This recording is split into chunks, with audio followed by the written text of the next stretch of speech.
Look at it. Play. Okay. Actually, the sound is nothing lah, nothing much. You can just look at it also can.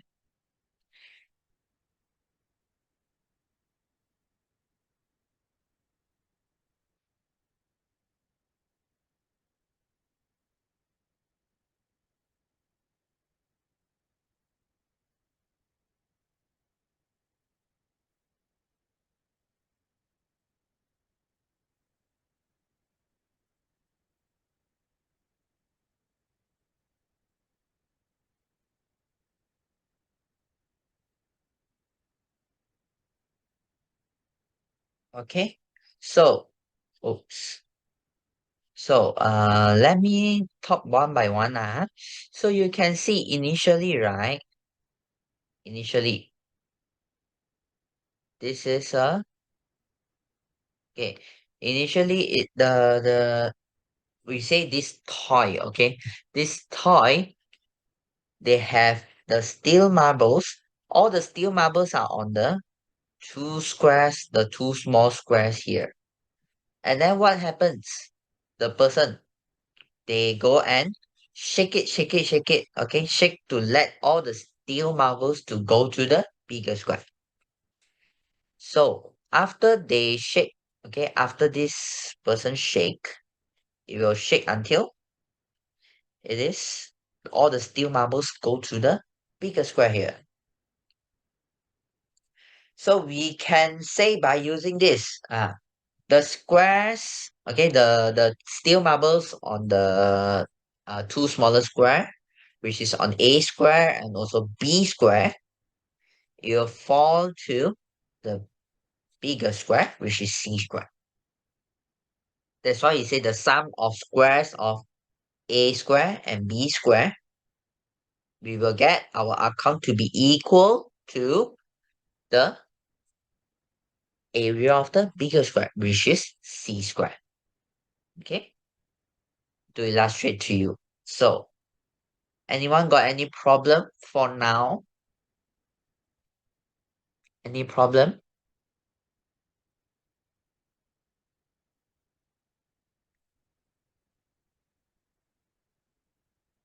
Okay, Boya, Yatung, okay, no problem.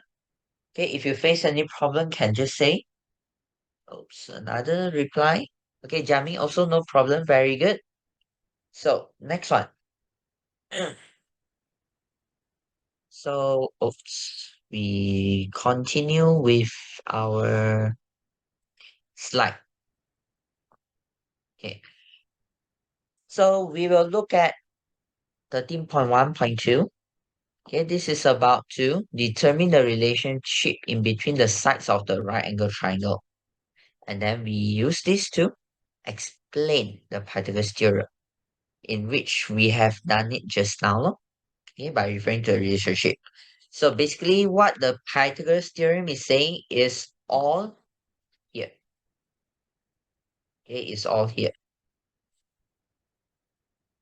So given a right angle triangle, okay, with length AB and C as their hypotenuse. Okay, this C is the hypotenuse. So we can actually say that A square plus B square equals C square. Okay, so after this class, you must already know this. Whenever Pythagoras theorem, we say A square plus B square equals C square, whereby C is the hypotenuse. So you can look back at your worksheet. Okay, we look at exercise 2 now. So now we are going to use the Pythagoras theorem to find the length of the hypotenuse. So given that this is the right angle triangle, the hypotenuse is basically opposite the right angle, in which is AC is the hypotenuse. So just now we put H, right? Now we say C is the hypotenuse. We try to put C. Okay, small letter C. Then what happens next? So since we saw that the question asks us to use the Pythagoras theorem. So whenever we see Pythagoras theorem, we write a square plus b square equals c square. Okay, and then we substitute 5 and 12 inside. But inside where? A, B, or C? Just now we say already, C is the hypotenuse. So C isn't 5, C isn't 12. So the 5 and 12 need to put at A and B respectively. Okay, in which the next one we just put 5 square. You can see A equals to 5, B equals to 12, C is the hypotenuse. Okay, the next part, we just need to put this down. So A equals to 5, B equals to 12, we put inside 5, 12. Okay, and then 5 square. 5 square is 5 times 5, it is 25. 12 square is 144. Okay, so when we add 25 and 144, we will get 169. Equals to, the right side is just C square. Okay, so far any problem? Okay, no problem, Okay, so C square equals 169. Then what happened? We want to find the length of the hypotenuse, means that we want to find C. We don't want C square, we want only C. So how do we do the next one? We just put the square to the right, to the other side, which is become square root. So the next part is just C equals to square root of 169. And what square root of 169, you can basically use your calculator. Okay, normally, I mean, all of you, most of you are using 350. Yeah, the calculator 350. You can basically just put square root 169. You press equal, you will get your answer to be 13. Okay, the answer is 13.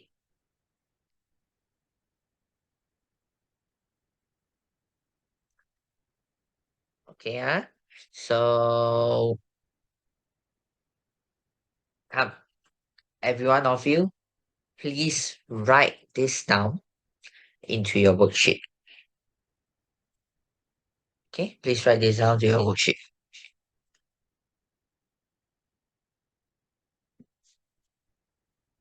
I give you around 1 minute.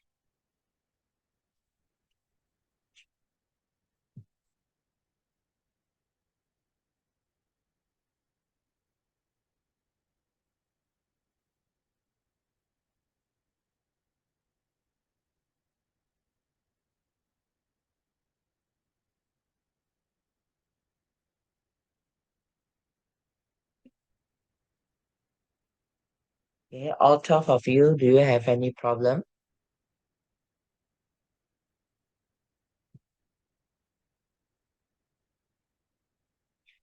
Okay, there's one question from Chen He. Teacher, can I just change the A to be the height, B to be the base?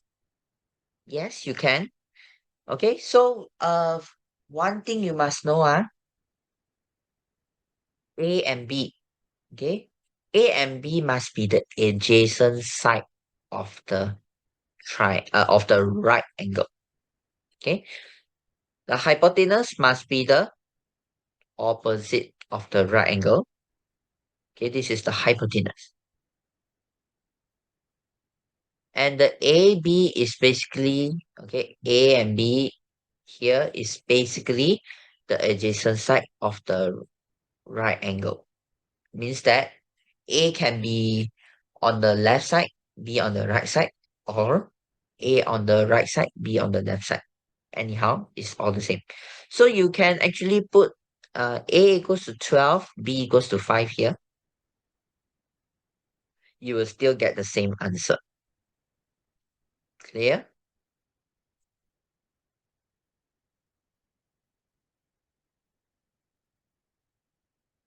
Okay, clear. Very good. So Yeah, continue.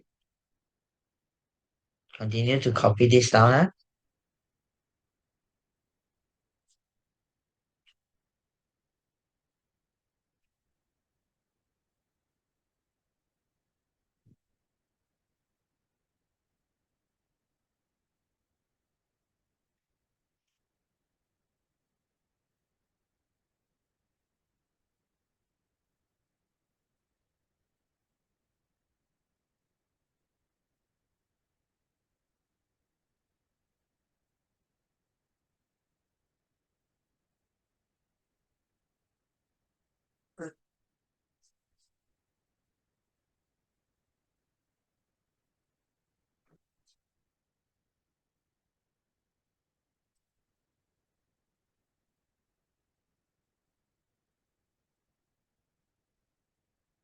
Okay, give me a thumbs up to show that you are okay already.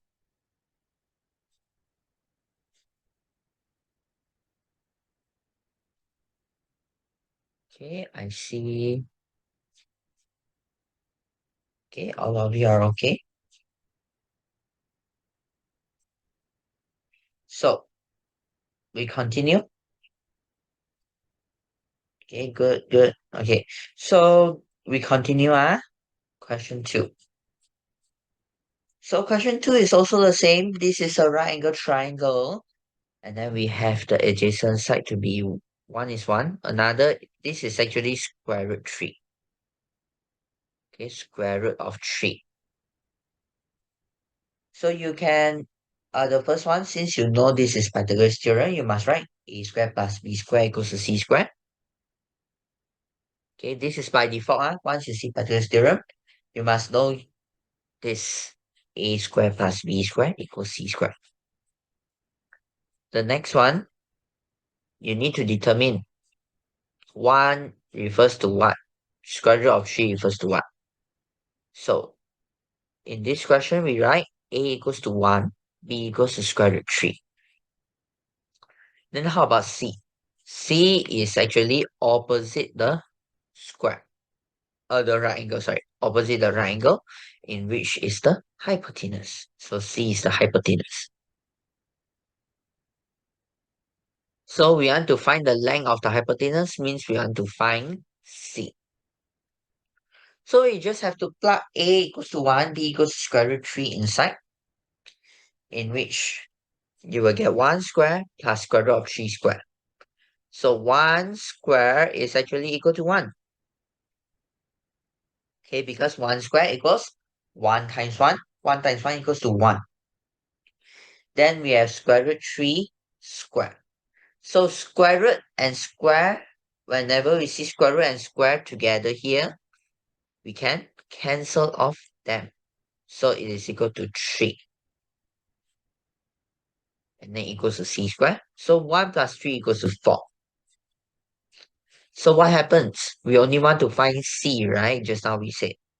So we just have to put square root onto it. So c equals to square root of 4. Then you use your calculator.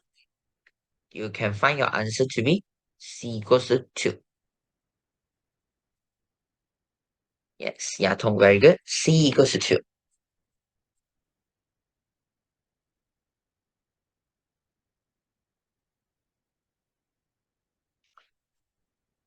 Okay, so anyone got problem?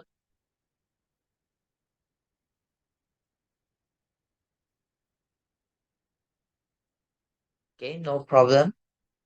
Very good. Okay, all of you, very good. So I give you 1 minute to jot this down into your worksheet.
Okay, everyone good? If good, give me a thumbs up.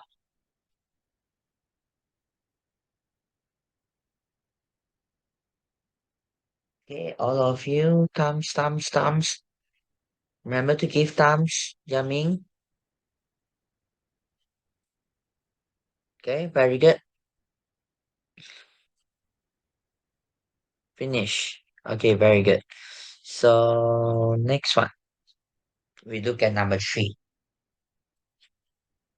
So for number three, we have 3, 4, and then the hypotenuse is opposite the right angle. So the length of the hypotenuse is the AC, the line AC here. So you just put one small c here. So by Pythagoras theorem, we already know a square plus b square equals to c square. Okay, the next thing, we need to determine what is a, what is b, what is c. In this problem, we can write a equals to 3, b equals to 4. Or a equals to 4, b equals to 3. But, c must be the hypotenuse. So we cannot put c equals to 1. C is just c. So a equals to 3, b equals to 4, c is the hypotenuse.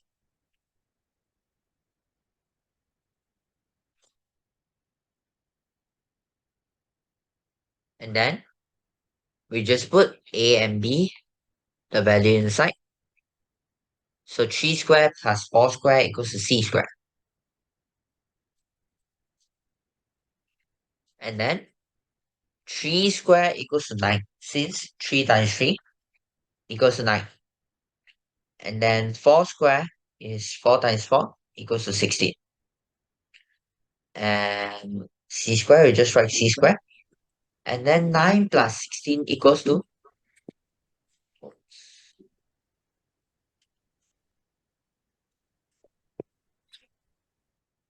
9 plus 16 equals to c squared, in which 9 plus 16 equals to 25.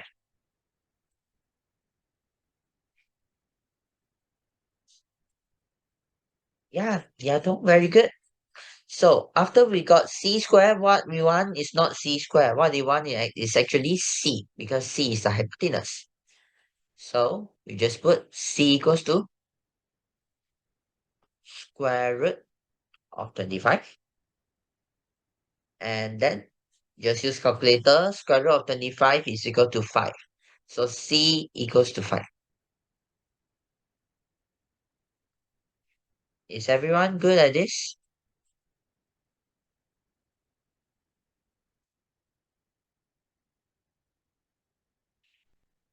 Good. Okay.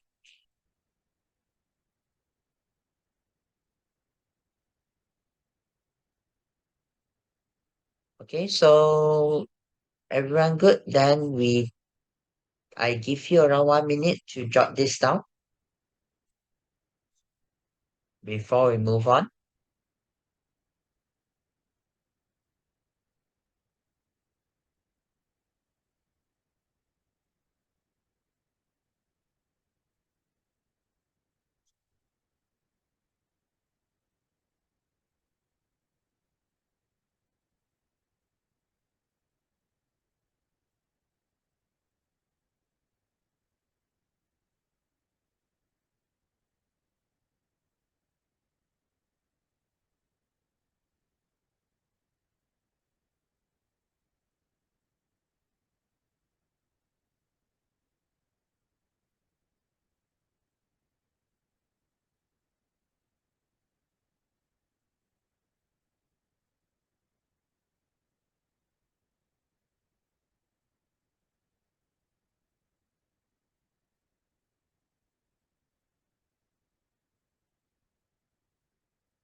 Okay, so everyone, if you don't have any problem, give me a thumbs up for this exercise.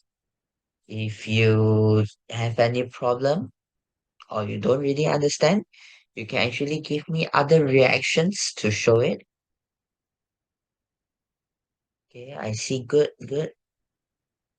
Everyone must put their own their understanding to let me know whether they understand or you understand or not. Okay, everyone. I see 12 of you. Yeah, everyone got likes. Okay, very good. So, okay, for this activity two, we will be